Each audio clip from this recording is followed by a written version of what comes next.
9th, 2021 meeting of the Village of Villa Park Village Board. Clerk Konecki, please call the roll.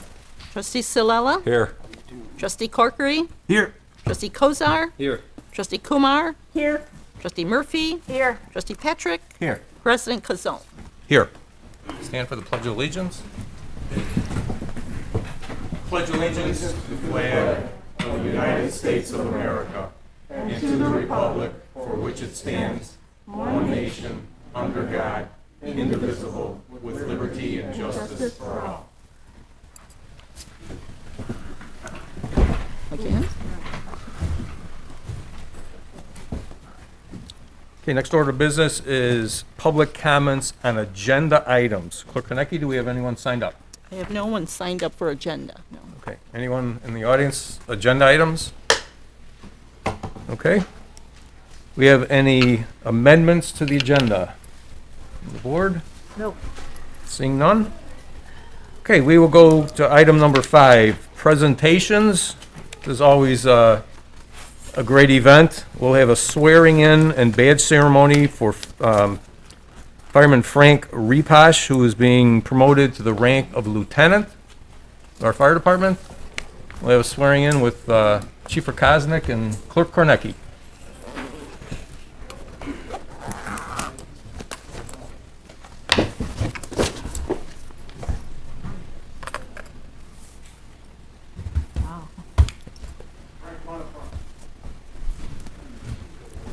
Yep. You have to do this on camera.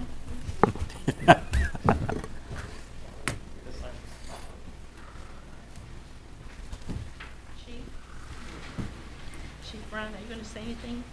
Introduce each other. Go ahead and pledge. You want me to do my speech now? No, I just want you to state Oh, go ahead. his That's name. all. Go ahead. All right, we're ready to start then. Okay. Okay, please raise your right hand, repeat after me. I I, Frank Repash, do solemnly swear do solemnly swear that I will support the Constitution of the United States that I would support the Constitution of the United States and the Constitution of the State of Illinois, and the Constitution of the State of Illinois, and to faithfully accept the responsibilities and to faithfully accept the responsibilities and discharge the duties and discharge the duties of Lieutenant with the Villa Park Fire Department of Lieutenant with the Villa Park Fire Department for the Village of Villa Park. for the Village of Villa Park. Congratulations. Thank you.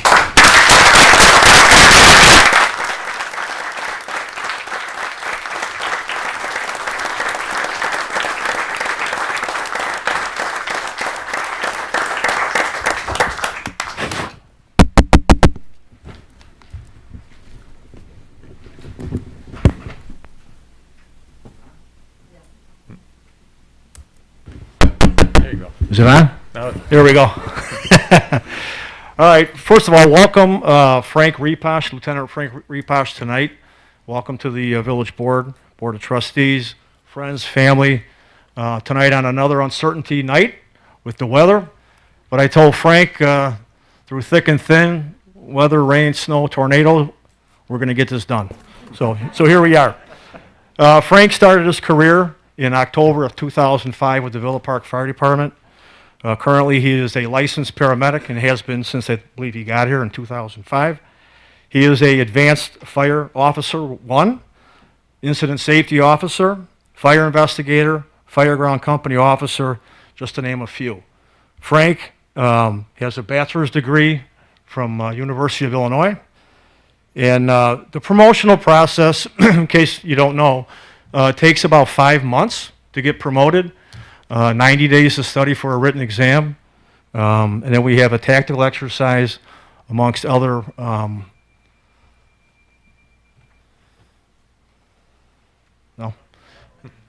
anyways, I thought we were going to have to go somewhere. So like I said, the promotional process takes a long time, 5 months. It's very involved, can be stressful. I've been there, but it's a long-deserved, well-deserved promotion for Frank. I truly believe that he'll do an excellent job as a lieutenant for the Villa Park Fire Department. Frank's also our IT guy, and he can vouch that I go to him quite often, because when I was in school, we didn't have IT stuff. So we had mechanical typewriters. Anyways, So Frank will be replacing John Razout. John Razout just retired. He was lieutenant with the Villa Park Fire Department. He retired after 25 plus years. So Frank will be moving to Black Shift at Station 82, which is up north. Tonight, Frank is here with his family, his wife, Karen, his daughter, Eleanor, and his son, Nate. So with that being said, it is my honor and pleasure, privilege, whatever you want to say, to introduce Lieutenant Frank Repash. Frank, you can introduce your family if you like. Say a couple words. Thank you, Chief. I'd just like to thank the board and the Fire and Police Commission for this opportunity. It's a great chance to do what we do. I got to thank my family, my wife and my kids. The study process is quite long, and for them to let me have the time to do that, I do appreciate it. Also, the support they gave me throughout the process. The chiefs, deputy chief, all my shift, the lieutenants, the lieutenant group for support through the entire process. And I got to thank my brother and sisters out there, the dysfunctional family that we are. They teach me something every day. And I would be sorely, I have to thank B over there. B, you've been a great mentor. I don't think you chose it. I think you were kind of voluntold, but a lot of prepping into this. He's been a great inspiration.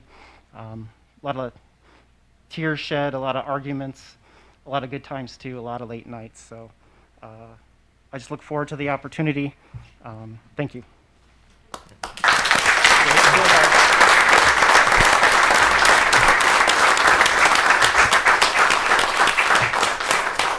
Okay, so part of the process, Frank gets a new badge, of course, and then he gets some collar brass.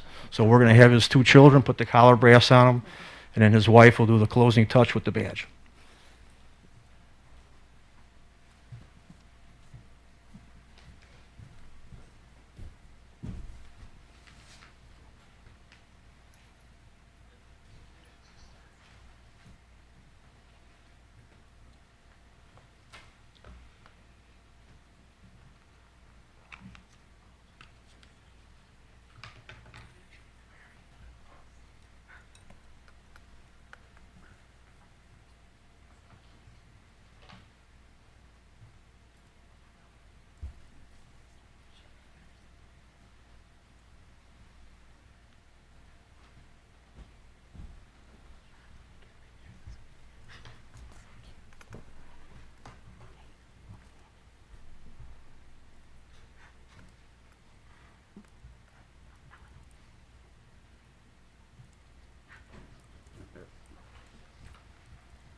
Lieutenant Frank Repash.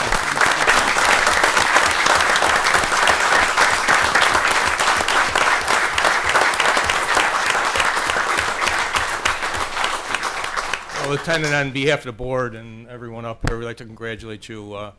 As Trustee Patrick likes to say after every meeting, our first responders, police, fire, everybody does a great job here in Villa Park, and we're glad to see you being moved up to lieutenant, and good luck and be safe.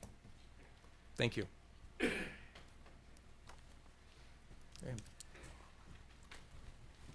Okay, and with that, we will move on to the consent agenda.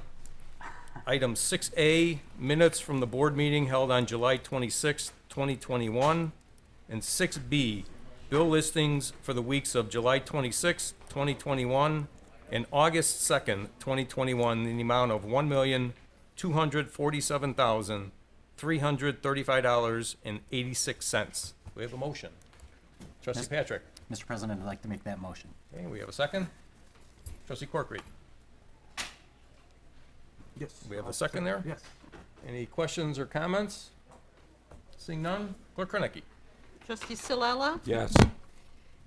Trustee Kozar? Yes. Trustee Kumar? Yes. Trustee Murphy? Yes. Trustee Patrick? Yes. Trustee Corkery? Yes. President Kazone? Yes. We on to 7 ordinances. We have an ordinance of the Village of Villa Park, DuPage County, Illinois, authorizing the sale by online public auction of personal property and seized vehicles owned by the village. Manager Keener. Thank you, Your Honor. Vehicles and equipment listed below have been replaced, their age and condition prevent them from being of further service to the village's fleet. Staff recommends placing these items for sale by online public auction. Proceeds from the sale of these vehicles and equipment will be placed into the Equipment Replacement Fund and will be used to purchase additional equipment. Items for consideration include Unit 131, a 2014 Dodge Charger, Unit 255, a 2016 Saturn Vue, Unit 39, a 2005 Ford Explorer, Unit 251, a 1996 Chevy dump truck, Unit 10's a 1978 Heister, Unit 31A's a 1999 Greenlee, M80 1999 Navistar spare rim tire assembly, and the last item is an Aaron's snowblower. Thank you, Your Honor. Thank you, sir. Do we have a motion for this ordinance? I'll make a motion. Trustee Solella, we have a second. Trustee Patrick? Mr. President, I'd like to make that second. Okay. Any questions or comments? Trustee Corkery? So those 2014, 2016, those are fairly new vehicles. Were those seized or were those purchased by the village initially? Manager Keener? Thank you, Your Honor. I believe the Charger was purchased by the village and the Saturn was seized. Okay, thank you. Any other questions? Okay, seeing none. Clerk Kernicki? Okay, Trustee Kozar? Yes. Trustee Kumar? Yes. Trustee Murphy? Yes. Trustee Silella? Yes. Trustee Corkery? Yes. Trustee Patrick? Yes. President Kazone? Yes. Move on to item 8, resolutions. 8A, it's a resolution authorizing a 3-year contract with H&A Electric Company for traffic signal maintenance. Manager Keener? Thank you, Your Honor. This resolution is to provide for routine monitoring and maintenance for the traffic signal system located along St. Charles that includes the intersections of Addison Avenue, Ardmore Avenue, and Villa Avenue. The work includes ensuring proper operations, routine cleaning and repairs to traffic control standards, control boxes, signal heads, and other related equipment. This work has historically been performed by an outside contractor due to the technical nature of the work. Bids and specifications were prepared for a 3-year maintenance contract, and bids were solicited. Bids were opened on August 2nd, 2021, and the village received 3 bids. H&H Electric Company from Franklin Park, Illinois was the lowest responsible bidder in the amount of $30,000. Funding for this contract will be budgeted in a Street Traffic Control Fund 510-525-25299. Staff recommends approval of the resolution to approve the contract with H&H Electric Company. Thank you, Your Honor. Thank you, Andrew. Okay, do we have a motion for this resolution? I'll make Trustee that Murphy. motion. We have a second? A second. Trustee Solella? Any questions or comments? Seeing none, Clerk Kernicki? Okay, Trustee Patrick? Yes. Trustee Corkery? Yes. Trustee Kozar? Yes. Trustee Silella? Yes. Trustee Murphy? Yes. Trustee Kumar? Yes. President Kazone? Yes. Move on to item 8B, resolution of the Village of Villa Park, DuPage County, Illinois, approving a contract with Corrective Asphalt Materials, LLC of South Roxana, Illinois, for the 2021 Pavement Rejuvenation Program in an amount not to exceed $70,776 and to waive the bidding requirements. Andrew Keener. Thank you, Your Honor. Since the early 1990s, the village has been utilizing a rejuvenating agent known as Reclamite as part of its preventative maintenance program to extend the life of asphalt roadways that have been resurfaced or reconstructed. Reclamite restores asphalt components that are lost during the pavement aging process and helps protect against the air and water intrusion into the pavement. This extends the quality of the road surface, delaying the need for other costly road maintenance such as crack filling and patching. Due to the limited applicators for this type of product, the village has historically received one bid for this work. Therefore, staff is recommending to waive the bidding requirements and to award the contract to Corrective Asphalt Materials LLC of South Roxana, Illinois, in the amount of $70,776. Funds have been budgeted for this work in the Street Improvement Fund account number 60-502-02299. Thank you, Your Honor. Thank you. We have a motion for the resolution? I make that motion. Trustee Kumar. And we have a second? I'll second that. Trustee Murphy. Any questions or comments? Just one quick question for the manager. Is this pretty much in line with Laster's contract? Pretty much, Your Honor. Okay. Thank you. Okay. Seeing no other questions, Clerk Krenicki. Okay, trustee Silella, Yes. trustee Corkery, Yes. trustee Patrick, Yes. trustee Kumar, Yes. trustee Kozar, Yes. trustee Murphy, Yes. President Kazone. Yes. Move on to item 8C. The resolution of the Village of Villa Park, DuPage County, Illinois, designating Freedom of Information Officers. Manager Keener. Thank you, Your Honor. The village has appointed 2 individuals as Freedom of Information Officers in order to meet the requirements of Public Act 096-542. In light of recent staffing changes, it is recommended that Suzanne McVeigh, Assistant Village Manager, be appointed to the second position. The other position is occupied by Amy Raffel, Confidential Executive Assistant to the Village Manager. Thank you, Your Honor. Thank you. We have a motion for this? I'll make that motion. Trustee Murphy. We have a second? Trustee Patrick. Mr. President, I'd like to make that second. Okay. We have any questions, comments? Trustee Corkery. Have we always had two Freedom of Information officers? Yes, we have. And who is currently the second one? Manager Keener's confidential assistant, Amy Raffel. Is Amy, so do we have another one besides Amy currently? No. No, when, Janet Gorman. yeah, Janet Gorman, when she left, then that gave that opening there. Okay. Any other questions? Clerk Krenicki. Okay, trustee Kumar, Yes. trustee Silella, Yes. trustee Murphy, Yes. trustee Patrick, Yes. trustee Kozar, Yes. trustee Corkery, Yes. President Kazone. Yes.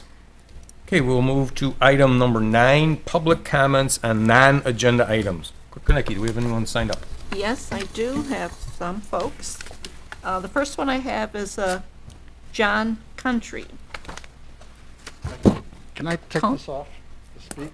Or can you- Yes. Okay, Yeah. thank you. Regarding North Charm. I'm sweating in here. First of all, hi, I'm John Country at 134 North Charles Avenue. And I'd like to take a minute first to thank the board for finally getting North Charles Street construction moving. And if you haven't been there in the last week, they're moving quickly. But my issue is with North Charles Street construction. As you know, there will be a several-year moratorium on cutting into the street for sewer repairs. This, I understand, is an important issue for the village to help protect the street from getting destroyed.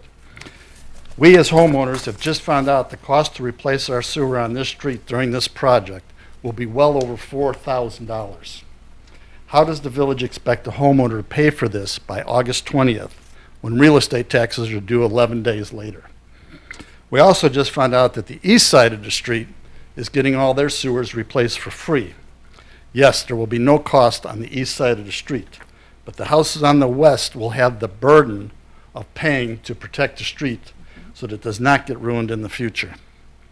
After talking to the west side neighbors, most are now against replacing their sewers because of the cost difference and the unfairness of the situation in the neighborhood.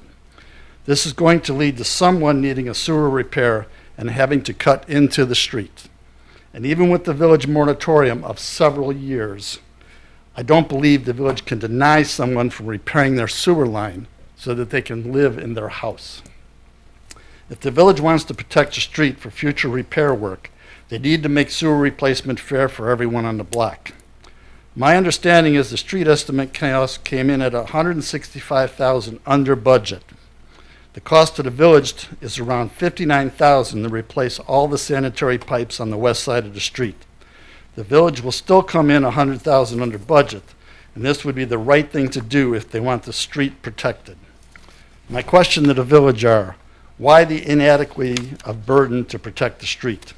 Does the village not believe $59,000 is not a smart investment to maintain the integrity of the street for years to come? If the village is not willing to pay for this, how do they expect the homeowner to pay for this? I also just found out that the village supposedly has cambered all our sewers and said there were no issues with them. If that's the case, I'd like to know when this was done and what the results were, because none of the residents know. So I'm asking the board to look into this as soon as possible before it's too late, as I don't want the street destroyed in the future since it took us so long to get the street repaired in the first place.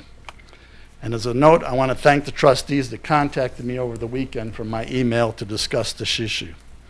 Thank you. Okay, the next one I have is Donna Noxon regarding Lufkin Grant.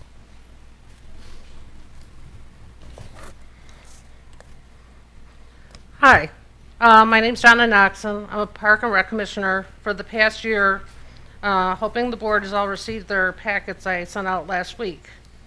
Tonight I'm here to discuss why the rush for the Lufkin Grant. At the Parks and Recreation meeting in March of 2021, it was stated we need to start with a budget and discuss with the village manager. We need to figure out how much is available in regards to Lufkin. Also, at the March 2021 meeting, the recommendation was to move forward with a design company, and we all voted yes. And just as a little background, the OSLAT grants have been on hold due to COVID. At the May 2021 meeting, a concept design was presented. By the way, this information is all available on the Parks and Recreation minutes. The items listed on the concept design were never formally discussed or voted on by the Parks and Rec Commissioners for this presentation. The things that concern me are there's no budget that has been established or conveyed to Parks and Rec as of yet. The retention pond has no plan, funding, or timeline and potentially could affect the lay of the land of Lufkin Park. Rushing into grants in the past has resulted in the village not getting grants.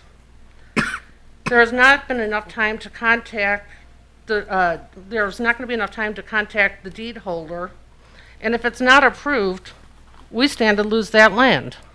The input meeting is also on input meetings are on 8/14 and 18.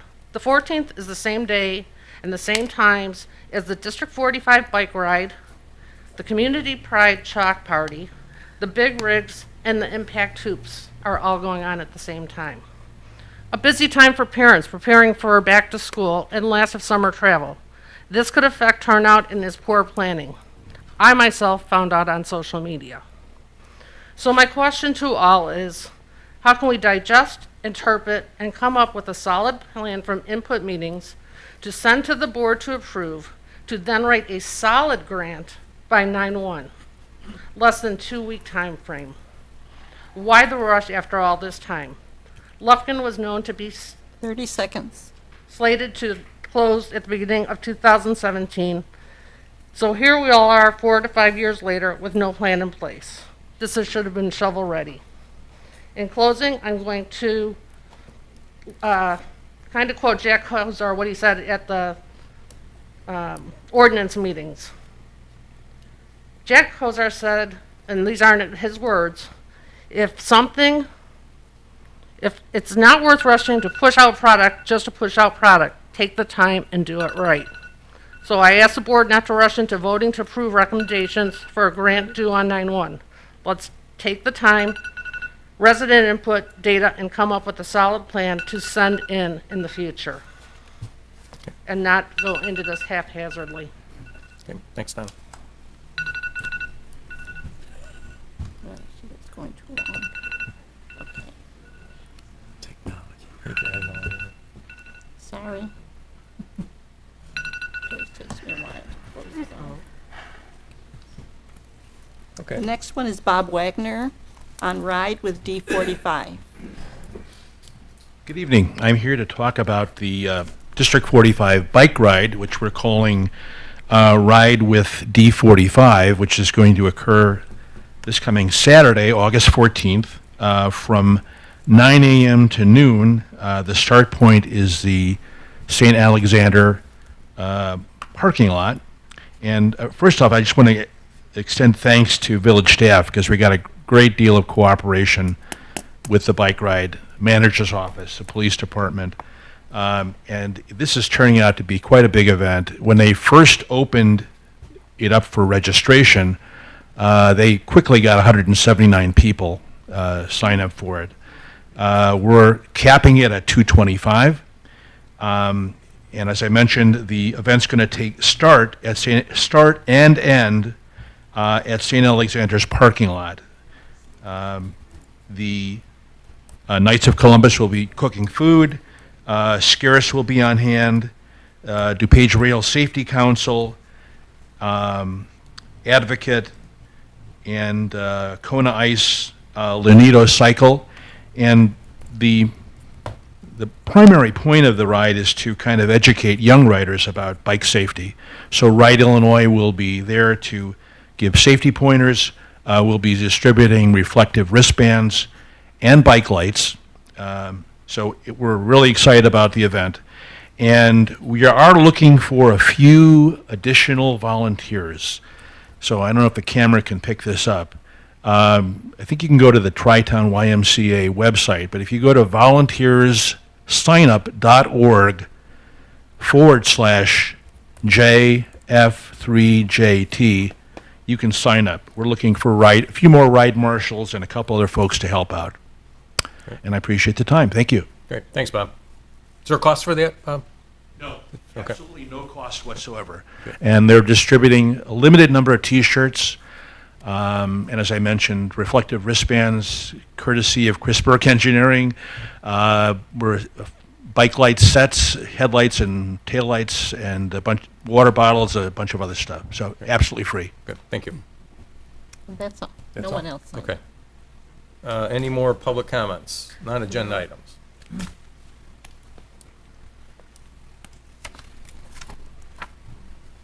Hello. My name's Cheryl Tucker. I'm here on the part of Park and Rec Commission. I just want to make sure that the public is aware if they are not going to attend the bike event for District 45 to please come to the public meeting at the Community Rec Center for the input on, it's an input meeting on what's going on at Lufkin. We need every member's input on that. Whether you live near Lufkin or not, we need your input on what you want done at the parks. I also want to invite you all to the Park and Rec meeting tomorrow at Iowa Center. That's at 7 o'clock. If you have some information that you would like us to know about, it's real important that you show up. If you can't make it, this is the phone number for the Iowa Center. Please call them, talk to Greg or Gina, and let them know what your thoughts are. That is 630-834-8970. It's real important for your input to be put on this. Wednesday, August 18th is a 7 p.m. meeting, also at the Community Rec Building. If you don't know where it's at, it's on Wildwood. It's the building right on Lions Park. It's really important for you to be there and give us your input. As a community, you mean a lot to us, so don't sit back and say, well, it's okay, somebody else will. We need to hear your input so that we can do this right as a commission. Thank you. Thank you. Any other comments?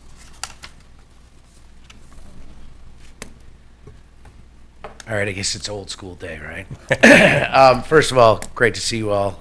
Tom Cullerton. I'm just here to back up my neighbors here on Charles Avenue. I can't thank the village board enough for getting Charles to be a priority. We have been on the 5 top waiting list for, I want to say, 15 to 18 years. But again, our street is one of the shorter streets for many years. For the amount it would cost to do our street, you could probably do 10 to 15 blocks of grind and overlay because of the fact that our street has to do sewer, has to do water. So I appreciate you all getting that done. There are some of us who are going to miss our trees. Mine did not get on, but there are others who are. John's point is valid, and we would like if we could chat with that. I also want to welcome the new Vetus. But Mike, he took some great time with me last week to explain sort of what's going on our street. We have spray paint everywhere, arrows, white, blue, yellow, green, pink. I give credit a lot to the engineers who know what's going on, and it's great to see you all. So I thank you very much, and I do believe John has some great valid points that we'd love to get just some clarification on. Thank you all very much. And again, Manager Keener, great to talk with you last week to sit down about this project as well. Thank you all. Thanks, Tom. Okay, do we have any other comments? Okay, to address Charles Avenue, we will have Director Guerrera come up and kind of give a few thoughts on what's going on out there. And if you wish, Your Honor, if you have handouts, I'll put it up on the screen for everybody to see to kind of help maybe explain the situation and the uniqueness of this project that has caused this situation.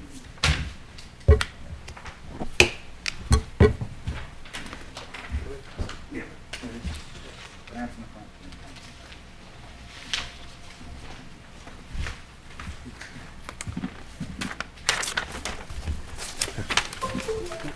Director Guerrera, if you want, you can take your mask off if you like. Make it Thank easier you. for you.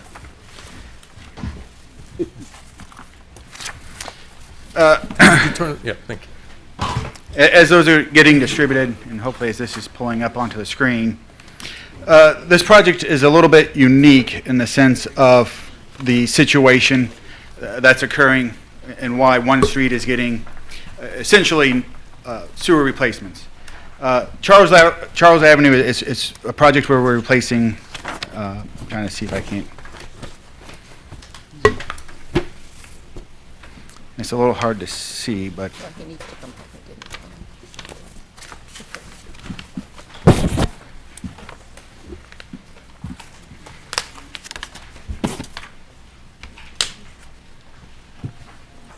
all right, we'll use this.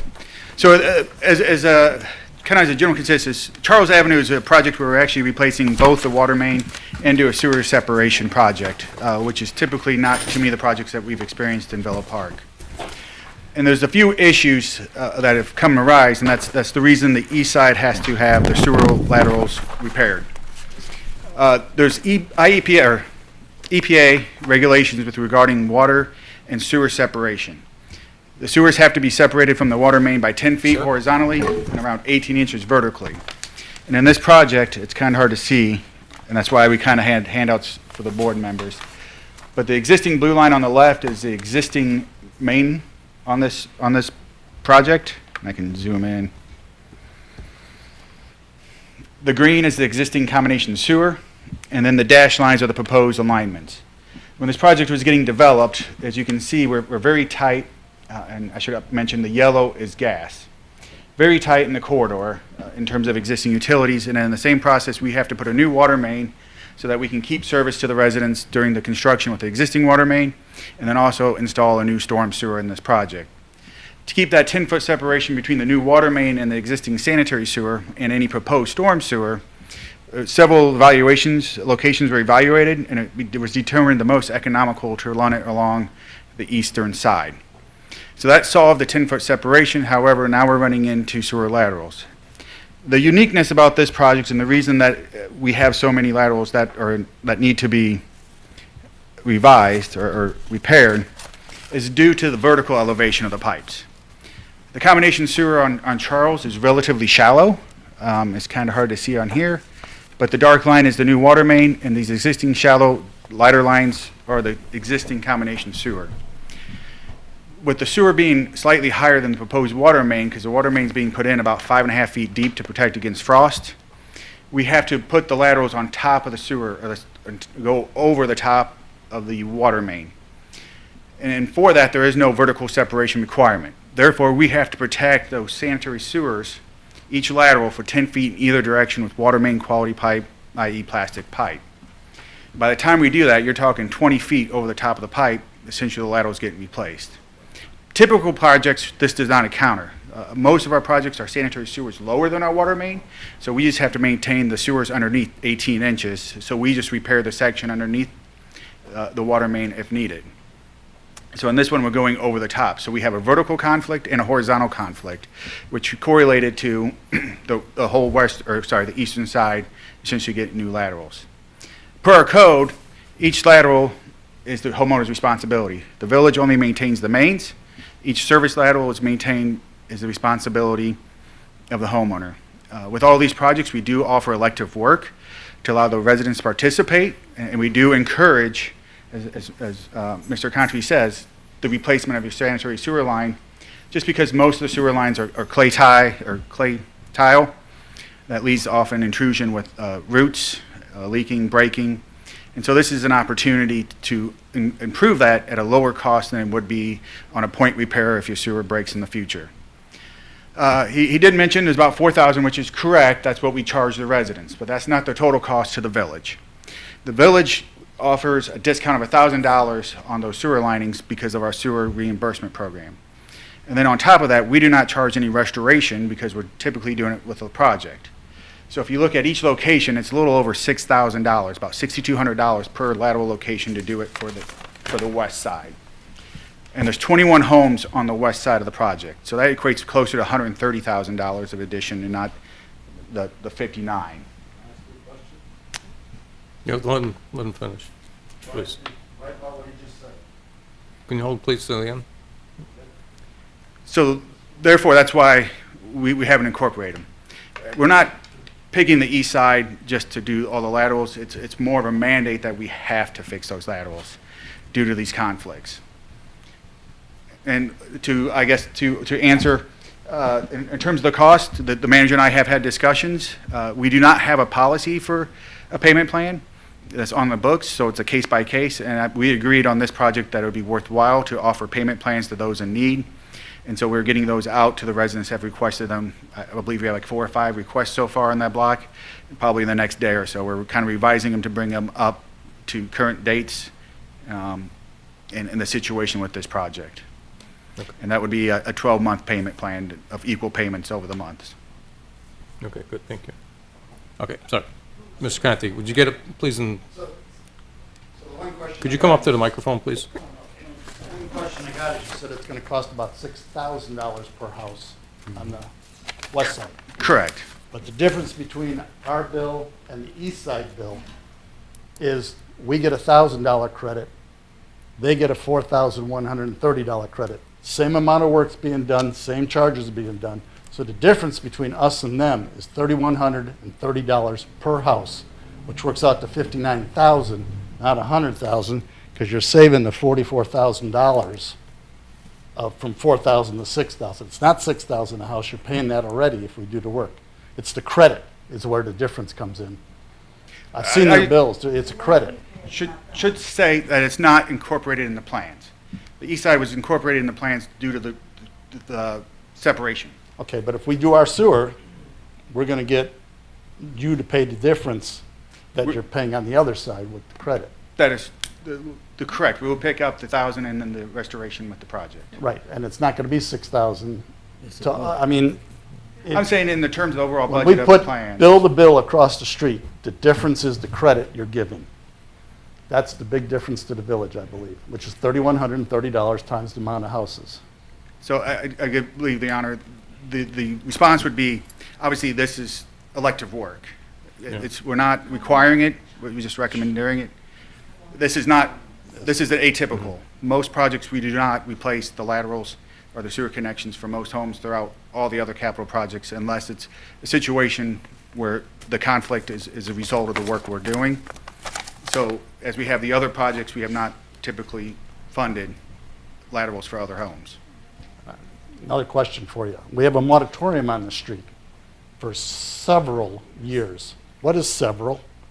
It's for 7. It's 7. Yeah, Nope, several. Read my paperwork. Several years. Well, I think there, it might be, so if you actually look in the moratorium on our code, it's 7 years for rehabilitation, so, I'm sorry, reconstruction. So when we reconstruct the road, a total reconstruction like this, where we're taking out the whole road, rebuilding from base up, it's a 7-year moratorium. Then why would you tell us in the paperwork it's several years? We kind of use a template form, because on a resurfacing, it's only 3 years, there's the moratorium. So if we resurface a portion of the roadway, it's See, only a 3 year. most of the people I talk to on the west side have no clue that if their sewer breaks 2 years from now, they might as well take a match to their house, burn it, and leave, because you won't let them fix their sewer. Because code says, under extreme circumstances, we have no idea what extreme circumstances is. Maybe the tornado that comes through rips my sewer out, that's an extreme circumstance. If it plugs and I need the road fixed, is that an extreme circumstance? Very vague. I think the intent would be, Your Honor, if you don't mind, is that we're looking for people that are looking to enhance their property or have known problems. Like if you've had multiple problems with your sewer, now would be a great opportunity to repair that sewer. If you're looking to expand your home for additional bathrooms, obviously you need to upgrade your water service. Those sort of issues, those are what we're trying to prohibit. If extreme emergencies occur, which do occur every once in a while, we do have unknown, unintended water breaks, different things. Those are special considerations that the board can also consider and allow cuts into the roadway. Yeah, which we did, just recently, so, okay. Thank you.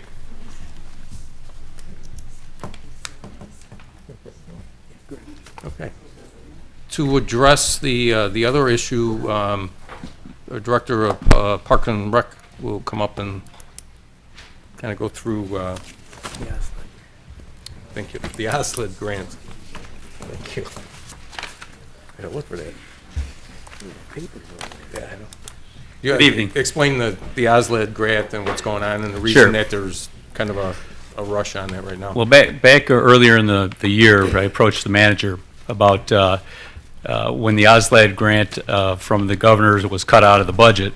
I approached the manager to say we needed to just get this project going, shovel ready, so next year when the grant comes back, hopefully, we'd be ready to go.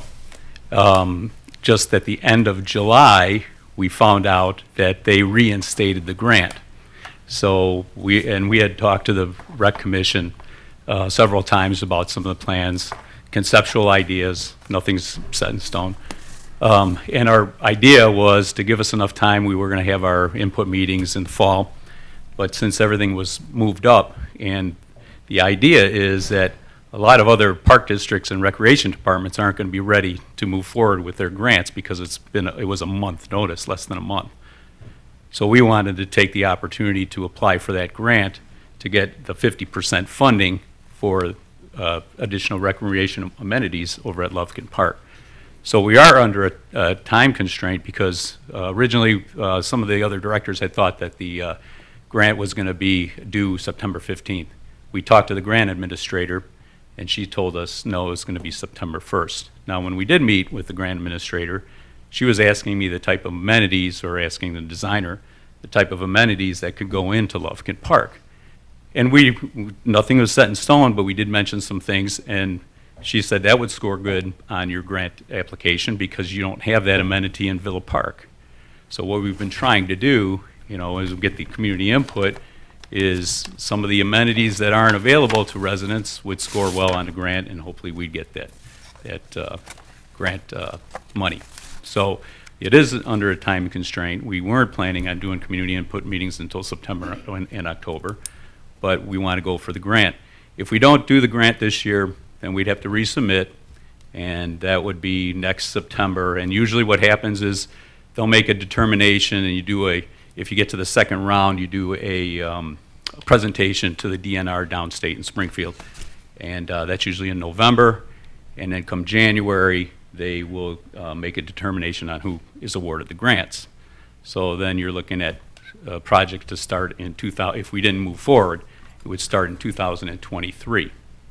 So we can postpone it and not do the project, and it would start in 2023 if we were lucky to get grant money. If we didn't get the grant money, we wouldn't move forward with the project. Okay, thank you. Mr. Keenan? Thank you, Your Honor. I'll move this forward. Can I ask a question So, before we lose? Director Gola? Hang on. Yeah, I have a No, question. wait. So, Your Honor and Board and folks in the audience at home, so the actual OSLOD application is in this year's budget, budgeted for $8,000 under the NESDRA funding account. And it's NESDRA because a lot of the amenities that we're talking about, Lufkin Park, are ADA accessible amenities. Could be bathrooms, could be an unmanned spray park, could be some other amenities, a playground, that are all ADA accessible. And so it is in the budget for calendar year 21 under $8,000. And I think the grant writer is probably around 5,600 right now. There are 2 input meetings, one on the 14th and I think one on the 18th, to solicit input for the OSLOD grant or for the options that would be put forth in that grant application for development on the Lufkin Park property. Once it's the input's taken, I believe Parks and Rec is planning a possible special meeting to approve the input and provide direction, Your Honor and Board, to staff and what to put in the OSLOD grant. Then the OSLOD grant would come before you on the agenda for August 23rd for consideration. And if approved, it would be submitted by September 1st to IDNR for consideration. And the way we were notified, Your Honor and Board, is via email by a intergovernmental agency just out of the blue. It was 2 sentences at the bottom of the email that the OSLOD grant application period was going to open. We were kind of blindsided, but fortunately it's in the budget, and we've been preparing for this probably for 18 months. And the pools now has been gone for several years. Staff has talked about many different options for Lufkin Park, and I think there is time to put the OSLOD grant together, get input, etc., bring it to the board for approval consideration, and by doing so, I think that it would rank very highly because a lot of folks aren't organized and ready to go as we are. Thank you, Your Honor and Board. Thank you. Okay. You guys want to ask? I have Director an easy Gola. one, I think. Director Gola, would you be kind enough to share with the residents and people listening how they can provide input if they can't make these meetings? You bet. They can contact staff. They can email us. We've already had some emails from people that want to see different things. They can definitely email my email, greggg@invillapark.com, grec and Ellie at Invillapark, any of the staff, and we'll compile all those input from the emails and bring those forward at the input meetings as well. And what date would you suggest that you would need to have those by? We would have to have them by the 18th, August 18th. Super, thank you. You're welcome. Trustee Corker? Mine's about Charles Avenue, so I'll save it for later. Okay. Trustee Kumar? I also want to address Lufkin. We've been talking about this since February. I've been at quite a few of the meetings. And it is a rush. I think there's a real little space in between input meetings. And this is a problem for me a little bit because I think within 4 days, if we want to do a revisit or something, and look up research and come back to you, this is not possible between 4 days for the meeting. But you did suggest that there would be a special Parks and Rec meeting closer to the 23rd, I believe, to get this done. And I do understand the granting process quite a bit, having written grants before, having dealt with it and kind of know it, that it is a difficult process. But I am asking that you really get the word out as in as many ways as possible to the Villa Park citizens, because I think with the short turnaround time, we're not going to get, and multiple activities going on on that same day, we're not going to get the input that is necessary for such a big park that deals with someone such a large community space. And so I am suggesting, I have a question actually for you in terms of when you come up with whatever plan during using the input from the meetings, is that a plan set in stone, or is that flexible when you write the OSLOD grant? What is the flexibility after that plan goes into granting process? Well, we would probably rate how many people wanted whatever the amenities they were looking to have. And once we submit the grant and with the amenities, there's no flexibility. There's no flex, so you're Correct. stuck in stone for pretty much doing that same Correct. thing. They're looking at that plan to And is award it you a money. long-term commitment? Is it 1 year, 15 years, 10 years that you have to keep that stuff? Yeah, there is. Right offhand, I can't remember the number of years you have to have when they give you the grant money. I want to say it's maybe 10 to 15 years that you have to Yeah, keep because that. at least I believe it's 20 years, which is Could be. pretty long. I have to look that up, but Yeah. It's a long period of time on that granting process. So it is very important. I understand the need to go fast and get it done. I absolutely do. But it is very important that we get the best input possible Correct. and assess what this village needs in every way and form. This is my feeling. And so I really, really say, if you cannot be at the meeting, please send either the trustees your ideas, send Manager Gola your Commissioners. ideas, and the village your ideas, and they will consolidate it, because it's very important that we hear from all the Villa Park village. And just to add to that, Trustee Kumar, we chose a Saturday and an evening because we know people are busy during Saturdays, and hopefully they can make it an evening after dinner. And so we had to, again, we didn't have a lot of time. We weren't planning on it, but the idea was to move forward because the possibility of getting awarded a grant is a little better for us. We've went through a lot of the processes as we were discussing this, and we hired 3D Design. There are, in talking to a fellow from Medina Park District, they want to move forward. They don't have a master plan. So he's in a conundrum of whether they move forward to do their grant without a master plan because it's 20 points off of their score for the application. So they're not ready. So there's park districts out there that aren't ready to go, and we should be ready. You're right with the community input. We've sent constant contact. We have everybody on constant contact. We've sent emails to all of our participants. It's been on social media. So we've been trying to get the word out. Yes. Okay, great. Yep. Trustee Patrick. Thank you, Mr. President. Quick questions for you. What other grants has the village researched? Well, as far as the Park and Rec, that's about the only one, along with the PRAC grant. There's a Park and Rec grant that is mainly for building bigger, like, pools, rec centers, and those are a little meatier grants available. They wouldn't be available for this type of grant. So we've only researched the one other grant? It's most of the park districts and recreation departments apply for the OSLAD grant, correct? Okay. And my next question is, part of the reason why we don't have Lufkin Pool anymore is because the village had a lack of a long-term maintenance. Eventually, we couldn't pay for those repairs anymore with the land and everything as well. Are we going to have some sort of infrastructure maintenance plan to ensure our residents that if we're going to spend money on this, it doesn't be Lufkin Pool all over again? Well, let me make a clarification. We did maintenance every year on it. It was when the liner failed, there wasn't direction to replace the liner for $100,000. When I first got here, we did a report to let the board know the condition of the pool and that we needed a pool assessment done, because for a number of years before Manager Keener got here even, they tried to submit money in the budget to do the assessment of the pools so we can start that maintenance plan. And it got put off until finally at one board meeting we gave a report on the condition. And then we were able to get the dollars to do the pool assessment, both pools, and they assessed everything that needed to be done.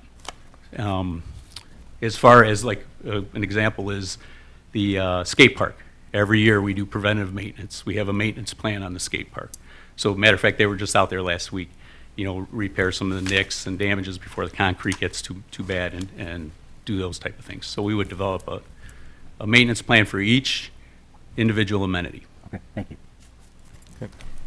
Trustee Kozak. I took a couple of phone calls and an email with regard to the pickleball side of it. and they were from residents that are right in that area, and I'm wondering, I'd like to see a mailer or something just hanging on the doors. I think there's 20 properties on Rand Road, 9 properties on Jackson that would be directly affected from the noise over there. And just at least let them know that this is under consideration, and if they had some input. Seems 29 tags on a door would be pretty simple. We did discuss that at our staff meeting. Great, To hang up. good, okay, thank you. You're welcome. Okay. Anything else? Charles. Charles Lane. Charles Lane. Okay. Okay. Just, well, you know what, why don't we do that in our trustees' reports? If you got questions, Sure. we'll do that. Is that okay? Pardon me? I think we're pretty well done with that. But, you know, obviously at the meetings, you can, Okay, I Yeah. just want to let you know that the input meeting, the special meeting we're having is at 8 o'clock on the same night as the last input meeting, but starts at 7. So I don't think that's enough time for us to dissolve that information. okay. All right, we'll have to discuss that with, yeah, okay. Okay, we'll move to village clerk's report. Yeah, just one thing, the Senior Concerns Commission will have the senior fair in September, and they are looking for nominations in the month of August for Senior of the Year. So, anybody who would like to nominate somebody in the village that they feel is, has exemplary, consideration for their neighbors, or does something that they say, wow, look at this person and what they do for their community, or whatever it is. It could be a small thing, it could be a big thing, but you can nominate a person. Could be, if we have a lot of nominations, we could do a Mr. and also a lady, a ma'am, award winner. They don't have to be just one person, because the first one we had, actually had 2 people they gave awards, because there were so many nominations came in for 2 different people. But anyway, so if you could please just either email it, you could send it to Clerk Koronecki at invillapark.com, or just bring it to the manager's office and just write clerk on the envelope, make sure I get it, so that I will then bring it to the commission, and they will then vote and take the tally. So for anybody, this has to be somebody that's already retired in the village and is actually a resident of Villa Park. Thank you, that's all. Yeah, thank you. Okay, we'll move to the village trustees report. We'll start on my left. Trustee Kumar. Me again. I just have a couple of things to say. As far as Charles Avenue is concerned, I am concerned that there is this big dichotomy between one side and another. I think it was explained quite a bit by Manager Guerra, but the issue is there's still that dichotomy, and it's always going to leave a kind of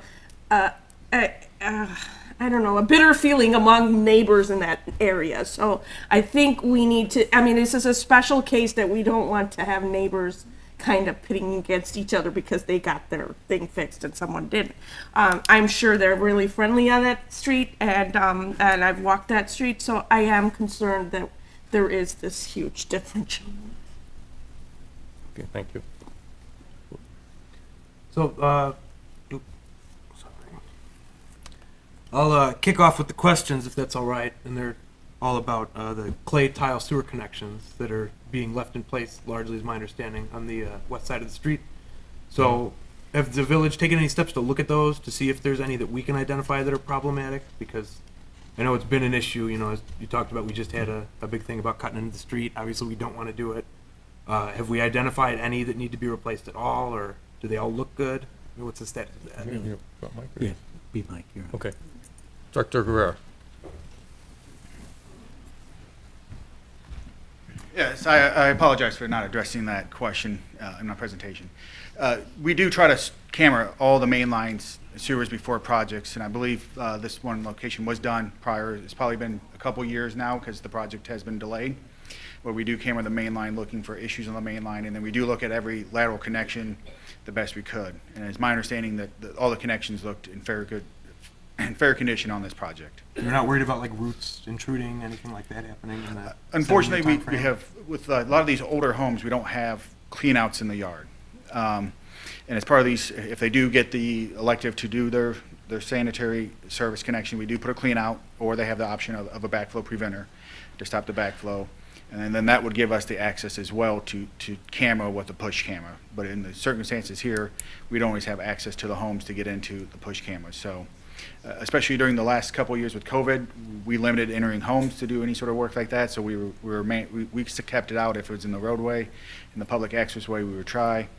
But to my knowledge, when this was all done prior, there was not any glaring issues that were identified, as typically we would notify the homeowner if we do see something. But was it a couple of years ago that happened? I believe it was probably, let's see, it was planned to be done last year in 2020, so I believe it was probably done in 2019. I would have to confirm that, but I know it was done during the design portion of the project. On any of the other streets we've done, I imagine we've left some of these clay tile connections in. Have we had problems related to any of those so far? Just, you know, we've done quite a few streets in the last couple of years. So correct, yeah. So since this is elective work, we don't own the laterals. A lot of them do elect to not fix them. Right. And as is my understanding, there's not been too many. I don't know if Manager Keener would be able to speak more, but since my time frame here, the projects that we've done the last over a year, we have not had any issues arise in the immediate year after. Is there any way we could have the village do those in-home checks, maybe, just to make sure that this is, at least that we'll know about it? Or? I would say that the project is underway, as Mr. Conti had stated. And we do have a tight, I wouldn't say tight, but we do have a limited space of constructability before winter comes. Obviously, we want to get the road back in, paved, and we don't want the road under construction during winter as well. So to do some of that, is it possible? Yes. Timely, I would say that would be a little hard, just based on availability of staff and other projects we have occurring. And then getting that information relayed back to the contractor to enter into the contract adds extension onto the contract time. Right now, they're due to be set to be pretty much open to traffic by middle of October, so that we don't get into winter. And that's not really incorporating any bad weather or those sort of issues that could occur. Does that answer your question? Yeah, that's all the questions I have. Okay, good. I can move on to the rest. Do you have anything? Just a simple clarification. You said you camera the mains, but you have not cameraed the mains to the houses. We do not have the technology to launch cameras from the main. We would have to come either through the home or through a clean out. Okay. Anything else, Trustee Corkery? We have a question in the audience. Yeah, I just have a minute? I live in Charles, and is this whole controversy about separating the water and the sewer going into the house has to be 10 feet apart? So, in this scenario, I don't have the sanitary sewer is actually going to be slightly or at the same level as the water main. Okay. So each branch that goes into the home has to go above the water main. Sewer. Yeah, your sewer lateral connection has to go. On each side of the street. Yes, because that's where the water main is being proposed to go in. So they have to go above. Per EPA regulations, we have to do 10 feet on either side of that water main protection, so that the wastewater cannot seep down through the soil into the potable well. 10 feet, what has to be 10 feet? The horizontal distance separation. So since that's crossing perpendicular. Between the water main and the sanitary sewer Correct. in the street, not the branches. No, any sewer. So that would include lateral connections to the homes. But they're all 5 feet apart now. How are you going to change that? Each home location crosses over the top of the pipe. So that crossing has to be protected in 10 feet in either direction. That's the 20 feet. Just at the water main. Just at the water main. And then you're going to go back, because they're only 5 feet apart. No, The no. old code was 5 feet apart. That might have been the old code. The current code says horizontal is 10 and vertical separation of 18 as long as the water main's on top. Okay, but horizontally, why is the old code is 5 feet? That is the regulations on the EPA that says 10 feet from the other direction. Okay. That's not our code. That's a national EPA regulation. But I mean, are you going to go 10 feet and then go back and, because they're coming out of the buildings at 5 feet apart? Well, mostly. You know, maybe There should be 6. one. You know, can I have you talk to the director after the meeting? Would you mind? Because Well, these are I questions wouldn't. that we really should, Yeah, he should really talk to you You know, Yeah, I'm personally. one of the people that's paying $4,200 for the check valve. Yeah. And I'd really like to get it reduced. Yeah. I'm You'd have, trying yeah, you'd have to present talk, an to argument. you'd have to talk to the director. Yeah, I can show you on the plans Yeah. in a little bit more detail. It'd be a little bit easier to demonstrate. Well, I mean, where the D-box is and where the sewer comes out of the house, they're 5 feet apart, Correct. all down the street. The old situations, yes. So how are you going to change that? If we're not touching it, we don't have to modify it, but I can explain it to Yeah, you if after the you- meeting. yeah. Okay. Good, thank you.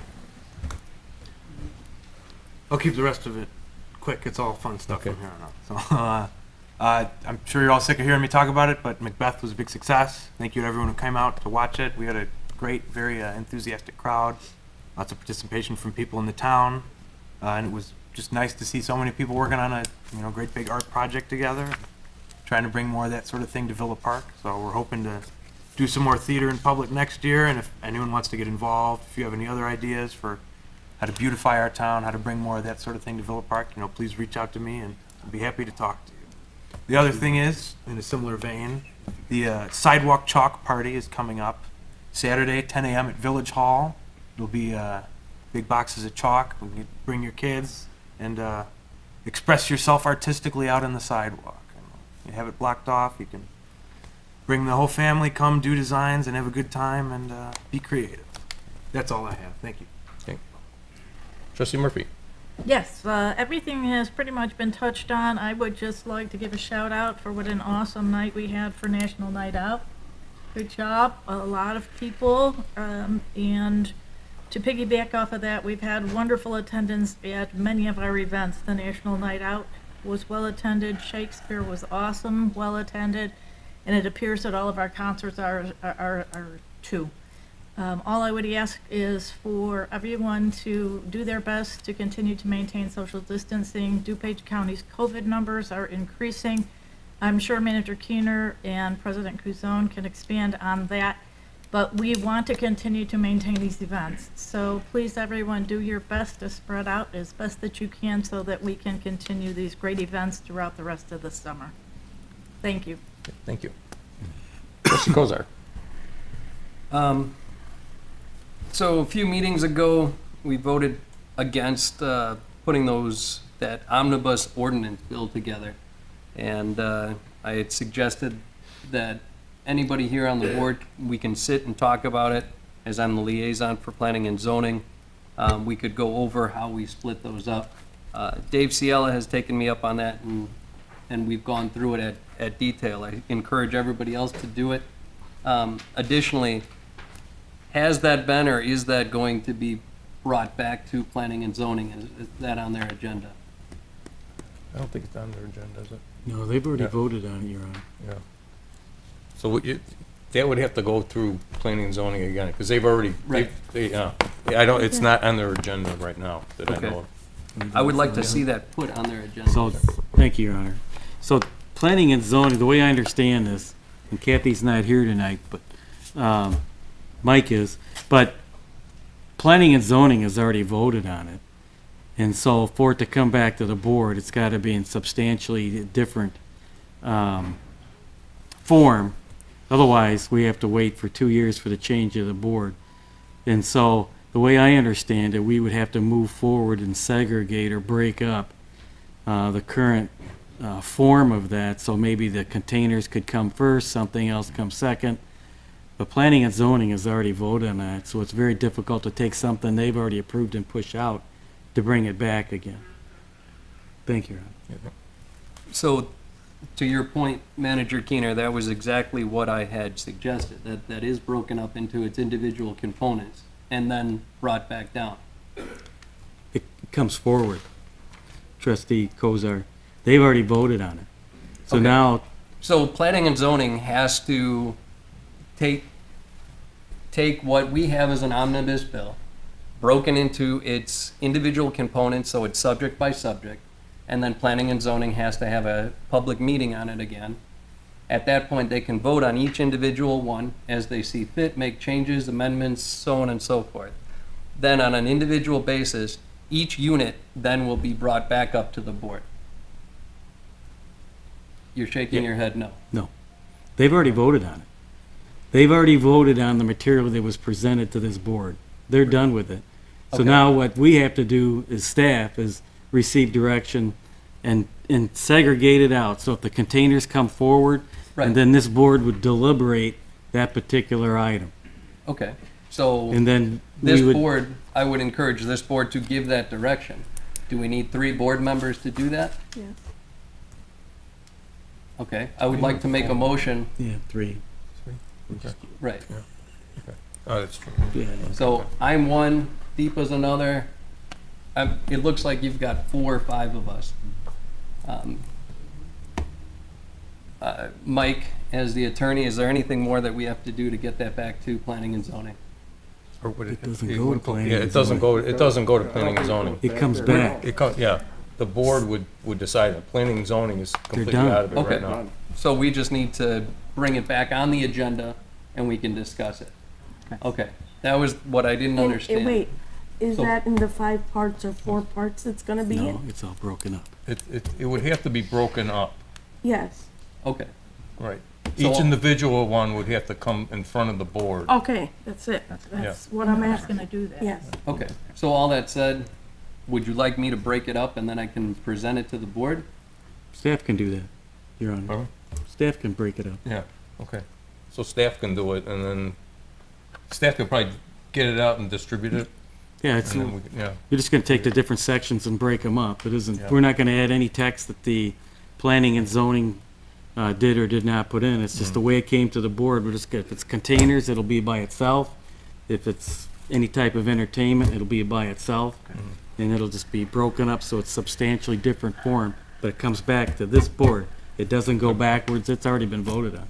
Okay, great. Thank you for that clarification. The other thing, kind of along those lines, is aligning our liquor laws with that of the state of Illinois. This was talked about. It was, I think, directly from you, Mr. President, that by going through this liquor commission trial, whatever you want to call it, by doing that and essentially getting unfounded or whatever the ultimate ruling was that I was in compliance, that then that change of the liquor law to be put into compliance with, or alignment, I should say, with Illinois would then be brought back. Correct. So I would like to see that as well. Do we need discussion on how we bring that back to the board, or perhaps I can get together with Attorney Mike and we can work on that like they did in Oak Brook? well, I mean, we have discussed that with the attorney, with Mike here, and it was, we have talked about it, but it has not been discussed lately. You know, it was talked about right after we had the liquor commission set up. Right. I felt, and I think the attorneys felt, we would give it some time to kind of shake out a little bit, and then we would readdress it by the end of the year. Have we adequately shaken it out? Probably, but I would have to talk to the attorney, and we have to work on something and bring it up to the board. So I'd like to be included in that conversation, and perhaps we can get it on the agenda for next meeting. I doubt if it'll be on the next meeting, but it will be, how long did it take you to do, to draft so forth? Their ordinance? To draft it? I mean, to get something that, from my understanding, is our situation is a little different from Oak Brook's. Yeah, And that I there's would a lot have- I of would issues have that we to- would have to address, so. Sure. And again, we don't want, it's not like we have to rush into it, but Yeah.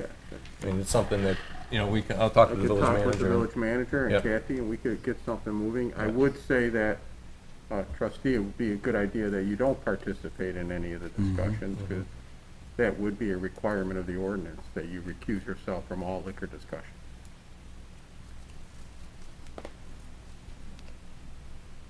In an This is Trustee informal Murphy. basis versus, Anything to do with the village moving forward for that adoption process. well, I know that I can't take part in voting for it. You couldn't take part in any discussion either. I would have to review that, but. Sure, I think it'd be a good idea. Mhm. Yeah. Deepa? Well, hey, excuse me. I'm sorry, you know what, we are discussing here, please. The attorney here is very fluent in this because he's done this quite a bit, and his discussions have been that way.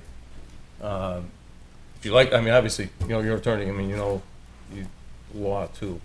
So, right now, though, after everything had shaken out with the commission, it was the attorney's opinion that you should not be involved in it. So that's one of the reasons why we haven't really discussed it, because it's of his feeling, and he's the guy that we pay to advise us, is that you should not be involved even in drafting that ordinance. Okay. I'm just going by comments that were made both by Mike and by yourself prior to that hearing, that if I were to go through that hearing at that point, when, as I told you, I thought it was premature, that finding an order of compliance, it would then be brought to the board to align with the state of Illinois. So Correct. that's Right. what I'm encouraging you to do. Oh, yeah. in a No, timely and manner. we had that discussion afterwards about doing that too. And that's fair. Yeah, Right. okay. But it's not the discussion. I'd like to see it up here. That's what I'm Yeah. saying. Yeah. All right. Okay. That's all I have. Thank you. Okay, good. Trustee Kumar. I just, if you are having these meetings, since I am not in that same position, I would like to be in on those meetings. That's it. It's really not the way that works. It's the attorney drafts the ordinance, and then it's brought to the board to discuss. Okay. At that point, it's this I just, discussion. you know, The if you board are- does not really get involved with the actual drafting of the ordinance. Oh, okay. The attorney will take care of that. Trustee Murphy. Yes, this is Trustee Murphy, and we have already gone through this exercise. We've already had a draft of the ordinance aligned with the state, and it's been brought to us by the attorney, and it was voted on and passed. I think we should be finished.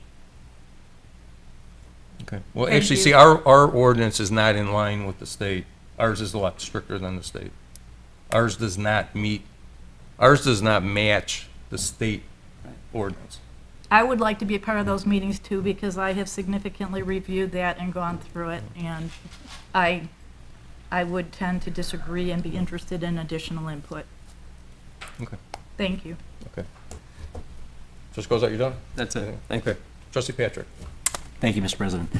Well, good evening, everybody. Thank you all for coming out tonight. I do have a couple of questions for the Charles Avenue project, but first of all, I want to say, how about that Macbeth, Shakespeare in the Park? That is pretty cool. I think that was awesome. There was a great turnout, a lot of crowds, a lot of interest in the community with that. I hope that this is something that becomes a regular occurrence. We need the arts, especially now more than anything. So if we could implement having Shakespeare in the Park and more plays put on like that, I think that would be a huge benefit to the village of Villa Park. So I hope that continues on that. So I'll jump into my questions for Charles Avenue. First of all, what is the deadline date for our residents to say that they are either opting in or opting out of paying the $4,000 to do the sewer replacement? Mayor Chiquita? Thank you, Your Honor. I think Mike Guerrero probably has the timeline. And I apologize, I'd have to look exactly. We had a date on the letter for the payment, which I believe is upcoming, the 20th. Yeah, I believe there was 30 days is typically what we request. My second question is, $4,000 is a lot of money to pull out of your pocket right away within the 20 days. With a lot of younger homeowners, newer homeowners, even some people that live there now, $4,000 on a major repair that might be necessary down the road is a lot of money. You said that you were going to make a special consideration for having a payment plan for 1 year. If you break that down, that's $333 a month. That is a car payment. That's a lot of money still. So I would hope that the village could possibly extend that time period from 1 year to 2 years or more to make that more feasible for our residents to afford.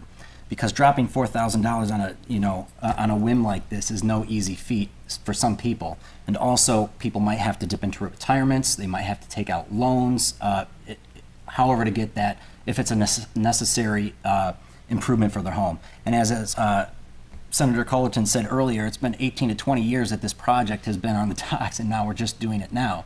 So I think it would be safe to say that those properties are going to eventually have problems in the near future with the deterioration of those lines, and that right now, when a resident sees an opportunity for $4,000 to fix this, they might not understand what might happen if they opt out of this, especially if they're not going to be allowed to cut into the street for many years to come. So I'm requesting that the village make special consideration that that $4,000 be put into a payment plan, but give them an option that maybe helps them out over a year, because still a year is $333 a month, which is still a lot of money for some residents. Second of all, we've had some residents come home from work one day and their trees are gone. Not a lot of the residents actually know what is happening with this project. I know that communication has been sent out explaining the process, but what I'm also going to request is that the village send out a regular update, but also explaining the different phases of the project, so that way people know trees are going to get cut down for this to happen, this is going to happen, just something detailed, so that way they know exactly what's happening throughout this process. And I think that should be standard for any project going forward with the village. So those are my two requests. Thank you. Going forward too, the Villa Park Cable Commission is looking for members. If you are interested in video production or want to learn about it, or have ideas to add content to our PEG channels, our Comcast Channel 6, AT&T Universe Channel 99, please fill out an application for the commission, talk with me. You can contact me anytime at Trustee Patrick at invillapark.com. Lastly, I want to congratulate Lieutenant Frank Reposh on his new promotion. It's a good thing in a career of a firefighter to make the rank of lieutenant. It's not easy, as the chief had explained earlier. So congratulations to Frank Reposh on his promotion to lieutenant. And as usual, I want to thank all of our first responders out there and our essential workers for doing such an outstanding job. It has not been an easy one here in Villa Park, especially recently. You guys have had a heavy workload, and we appreciate you guys keeping us safe and doing an outstanding job. So thank you with that. And with that being said, that's all I have. Thank you. Thank you. Trustee Solano. Yes, thank you. I've got a couple questions and comments on Charles Lane. First and foremost, I'd like this board and the village for in the future to review our policy on maintaining sewer laterals and water services within village right-of-way. I think we should piggyback our surrounding communities and accept responsibility for those services within our village right-of-way. We don't ask the village residents to plant trees and maintain curbs and gutters, and I don't believe that the service of sewer and water is any different. There should be some ownership on our part. For future endeavor, looking into it, policy change, something along those lines to make it less of a burden on our residents when something like this comes up. My next comment is the services that are in question. I understand the elevation difference and whatnot, but we're looking at mostly clay pipe under the ground, all of which is exceptionally able to last 150 years. We've got in the city of Chicago, we've got clay pipe in the ground around here that's 80, 90 years old. We're willing to cut into that to change our elevation and install PVC pipe. That alone is telling me that the integrity of that pipe is still viable. We're not talking about being able to televise sewer laterals from inside due to COVID, accessibility, whatnot. But we are going to be excavating, and we are going to be bringing those laterals the daylight where we can access them and run a camera the opposite direction, possibly eliminating several along the way as being structurally sound and not in need of replacement or repair. I'm not saying they're all capable of living through this row construction, but we may be able to weed out a half a dozen or so and eliminate the need to expend this money and these people digging deep in their pockets. So I'd like to see some sort of coordination once we get down to a lateral that's in question and it's going to be moved or the elevation change. We do a reverse televising. It's simple to do. We push the camera up there. Your line's in great shape for now. We don't see a root intrusion. We don't see lateral cracks. We don't see joints that are busted up, whatever. It's got some sound meat to it. So that's something we can do, and I think we should do it. The other thing is, well, I already touched on it. I'll back up from there. But I think putting this burden on the residents in a tight time frame, it's not necessary. I truly don't believe it's necessary, and I think this work, because we're going to span a distance of 20 feet opposed to taking out 4 feet for a point repair. What's the difference? 20 feet, 4 feet? You're camping back onto the same pipe ends that are going to stay in the ground anyways. If the integrity's there for that elevation change and repair, it's there for their service. I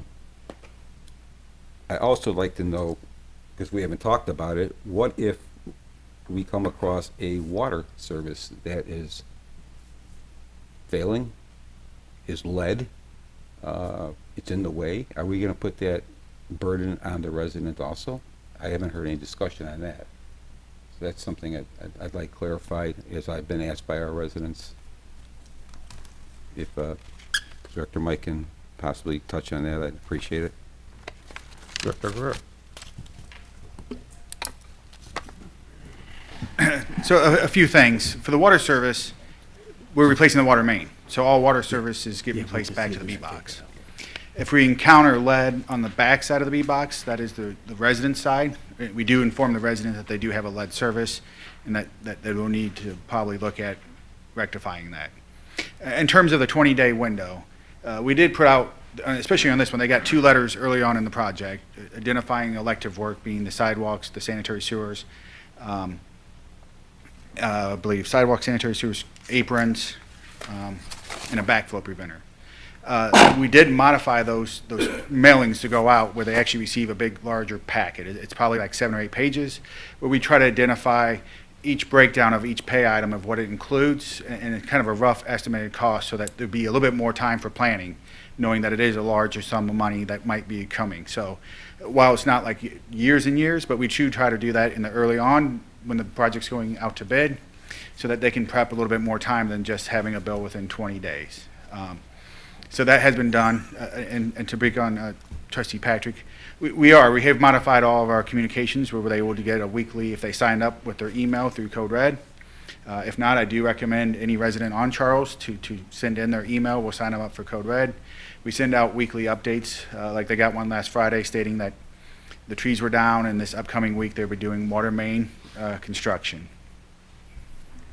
Mr. President, might I address him? Actually, Major Keener just wanted to say one thing too. Thank you, Your Honor. I just want to mention a couple of items. So if everyone, your board and Your Honor and board, if everyone remembers when we've talked about Charles Avenue many, many times up here, and one of the reasons this project is where it's at is because staff and I got together and we became in a meeting and we talked about this, trying to get it into the construction phase. So if everyone remembers, this project, we were going to apply for an IEPA loan, and if we did that, we wouldn't be here tonight talking, because some of those folks are still working at home, and that construction probably would not have taken place until November and finished in 2022. So the reason we're here tonight pushing this through is because we listened to the residents say, we want our project, we want our project, we want our project. Here's the project. And $4,000 is granted a lot of money, but those, you don't have to expend the money unless you believe that your sewer lateral is in dire need. Otherwise, just leave it. And if it fails, then it's an emergency, and obviously you're not going to be relocated out of your home. We'll have to cut into the street. But we should look at those to make sure that they're in good condition before we cover it up. Because if they're not, then they should be replaced on the west side. And talking about the payment plan, we've done 12 months before, we've done 6 months before.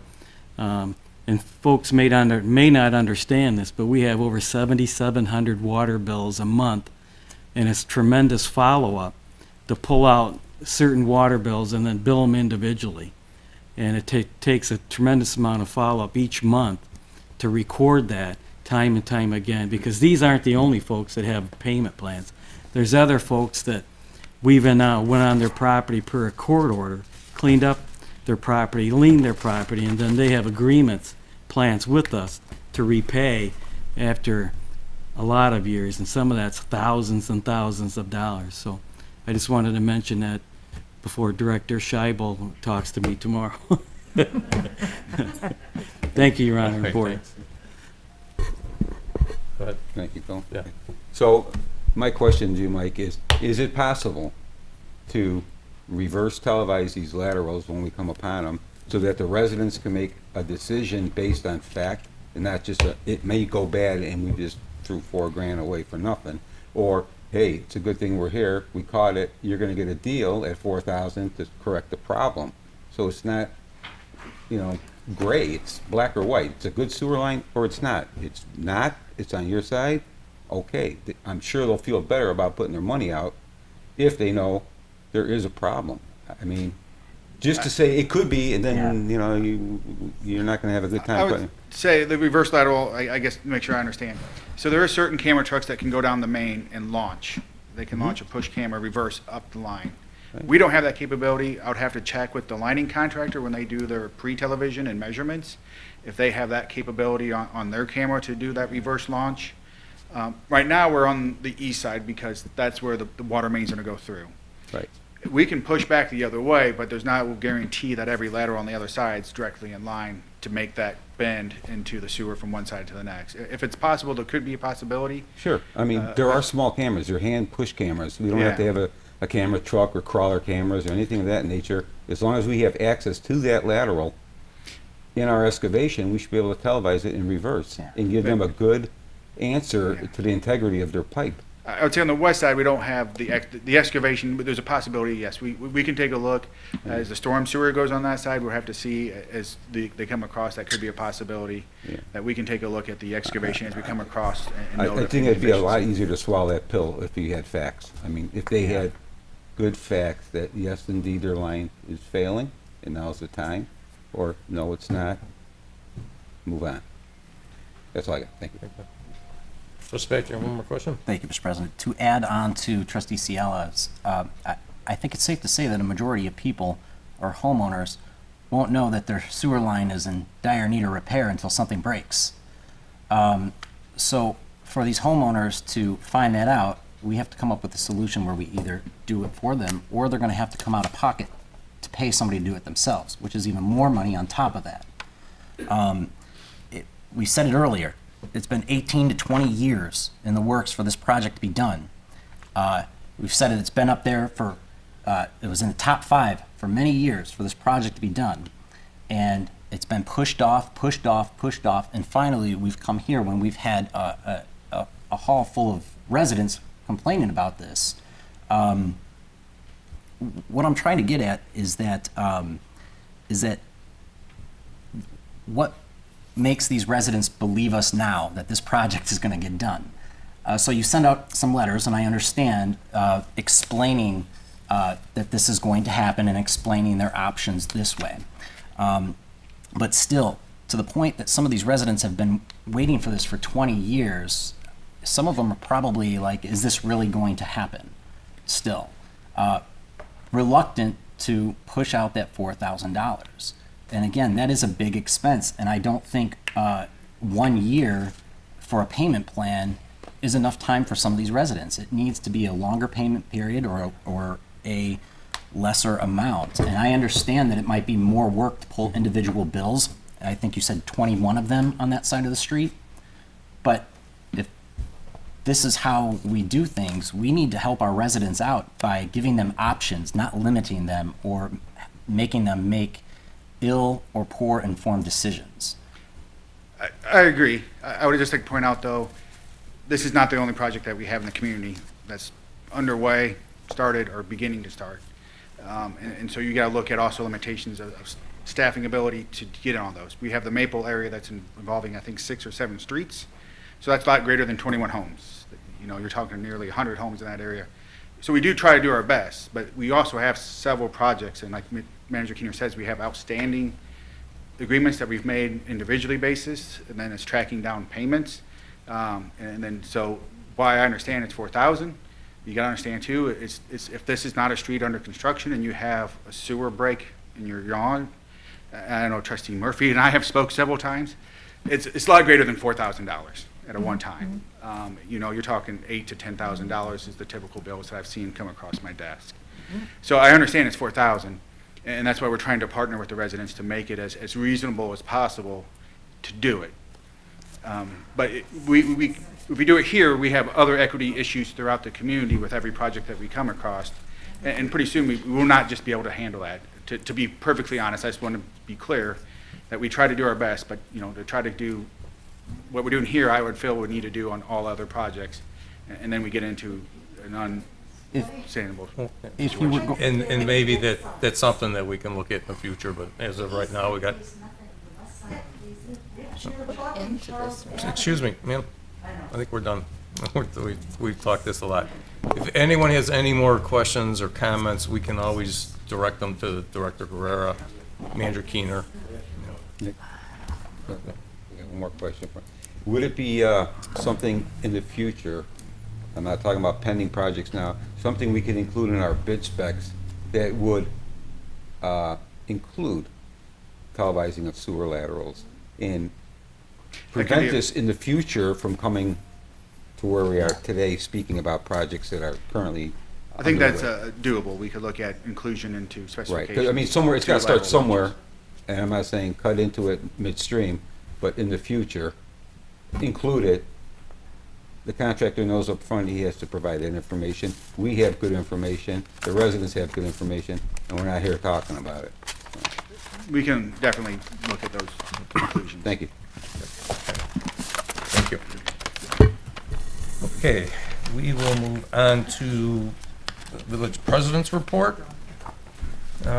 Couple things I had that have already been talked about. New Life Community Church, they're at 136 East Highland Avenue, is having a back-to-school rally August 15th at 10 a.m., starting at 10 a.m. They're going to be taking donations for school backpacks and things like that.